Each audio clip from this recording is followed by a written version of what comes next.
আমার একটা মেয়ের সাথে 5 বছরের রিলেশনশিপ ছিল। আমরা বিয়ে করতে চেয়েছিলাম কিন্তু বাড়ি থেকে মেনে নেয় না। এখন মেয়েটির বিয়ে ঠিক এবং কাবিননামাও হয়ে গিয়েছে, কিন্তু ঘরে তুলে নেয় নাই। মেয়েটা এখনো আমার সাথে কথা বলে, এতে আমার কি করা উচিত? ছেলেটা প্রশ্ন করেছে। এইটা দেখেন, ডোন্ট লাভ, কেউ হাসবেন না। Focus on this lecture. আমি যা বলি একটু বুঝেন, পে ইউর অ্যাটেনশন, মনোযোগ দেন।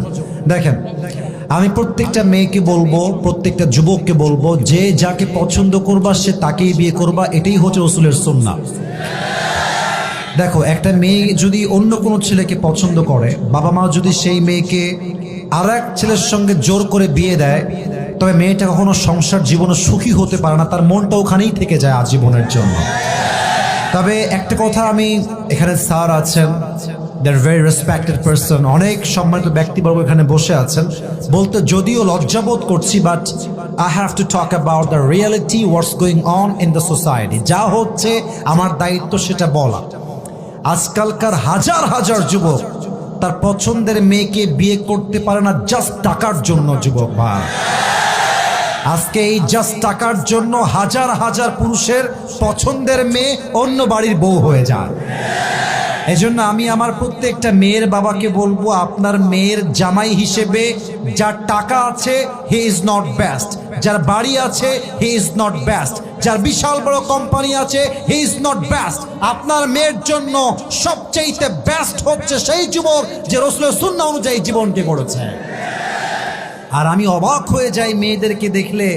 আমি সব মেয়েকে আবারও বলছি, আই রিপিট এগেন, আমি সব মেয়েকে এক পাল্লায় মাপি না, তবে বেশিরভাগ মেয়েরা they always look for better option. বোঝে নাই, বোঝে নাই, বোঝে নাই বাবু। মেয়েদের ভালোবাসা বিশ্বাস করলে সেই লেভেলে একটা বাস খাবা, বিশ্বাস রাখো আমার কথা। এরা তোমাকে বলবে কি জানো, তোমাকে ছাড়া আমি কাউকে বিয়ে করতে পারবো না, তোমাকে ছাড়া আমার কাউকে ভালোই লাগে না। ও মা, সেই মেয়ে টাকা পাইলে তোমাকে গুল্লি মেরে টাকলার সঙ্গে বিয়ের পিড়িতে বসে যাবে। এই জন্য বেড়ি মানুষের ভালোবাসায় বিশ্বাস করা বড় দায়। যুবক ভাড়া বলো, তবে সব মেয়ের পছন্দকে আমি এক পাল্লায় মাপছি না। নিঃসন্দেহে ভালো মেয়ে বাংলাদেশে অবশ্যই আছে। তো যেই যুবকটা প্রশ্ন করেছো যে বিয়ে হয়ে গেছে, সব কিছু ওকে হয়ে গেছে, আমি বলবো সোনামণি, এটা ভুলে যাও। নেক্সট বেটার অপশনকেই তুমি খেয়াল করার চেষ্টা করো। जो मिल गया उसी को मुकद्दर समझ लिया और जो खो गया उसे मैं भुलाता चला गया। That is the essence of all the success and goodness that you will get in your life. Whatever you are getting is the best for you. যা পেয়েছেন এটা আল্লাহর পক্ষ থেকে আসছে, আর যে ছেড়ে গেছেন আমার জন্য ছিলই না। যুবক মা, এজন্য আমি বলবো, দুনিয়াতে মেয়ে মাত্র একটাই নাই রে বাবা, আরো আছে, আরো আছে। তোমাদের সমস্যা হচ্ছে এক মেয়ের দিকে চোখ গেলে ভাবো যে ইসসে জ্যাদা খুবসুরত और कोई भी नहीं हो सकते। বাবু, তুমি হচ্ছ কুয়ার ব্যাং। কুয়ার ব্যাং কুয়ার পানিতে লাফ দেয় আর ভাবে যে এর মতো গভীর পানি আর কোথায় হতে পারে। ওই কুয়ার ব্যাং সমুদ্র জানে না।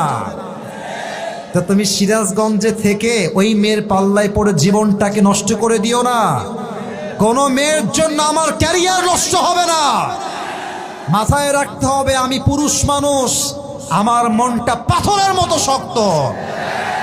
এই পাথরে আঘাত করা যায়, বাট এটাকে ভেঙে দেওয়া যায় না। যুবক ভাই, অতএব যেই মেয়ে তোমাকে ছেড়ে আর এক ছেলেকে বিয়ে করে ফেলেছে, ওইটা ভুলে যাও, ওইটা বাদ দিয়ে দাও। তুমি তোমার জীবনে ক্যারিয়ারে সফল হও। এরকম কয়েক লাখ মেয়ে তোমাকে বিয়ের জন্য লাইন ধরে দাঁড়িয়ে যাবে। অতএব যেই মেয়ের বিয়ে হয়ে গেছে এর সঙ্গে কথা বলা যাবে না। এটা কথা বললে এটা ওর স্বামীর হক নষ্ট হবে। আর আমার স্যার এখানে অনেক মান্যগণ্য ব্যক্তিরা আছেন, আমি একটা কথা পুরুষ হয়ে বলছি, স্বামীরা সব সহ্য করতে পারে, বউয়ের সব অন্যায় মাফ করে দেবে। বাট বউ যদি পর পুরুষের সঙ্গে কথা বলে, খোদার কসম, পুরুষের ব্যক্তিত্ব এত শক্ত, পুরুষ নারীর সব অন্যায় মাফ করতে পারে, পর পুরুষের অন্যায় কখনো মাফ করতে পারে না। এজন্য যেই প্রশ্ন দিয়েছো সেই মেয়েকে তুমি আজকে সোজা ব্লক হয়ে যাবে। বলবা তুমি যেই দিন কবুল বলেছো সেই দিন তুমি আমার কপাল থেকে দূর হয়ে গেছো। এখন থেকে তোমার রাস্তা ভিন্ন, আমার রাস্তা ভিন্ন। তোমার রাস্তায় তুমি যাবা, আমার রাস্তায় আমি যাব। আল্লাহ আমার কলিজার টুকরা যুবক একটু ধৈর্যের তৌফিক দান করে পড়া আমেন।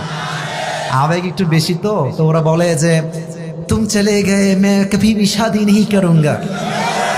আমার জীবনে একটাই মানুষ হারিয়ে গেছে বেটা, সে তো বিয়ে করে স্বামীর সঙ্গে এনজয় করছে, তুমি সিঙ্গেল থেকে কষ্ট পাবা কেন?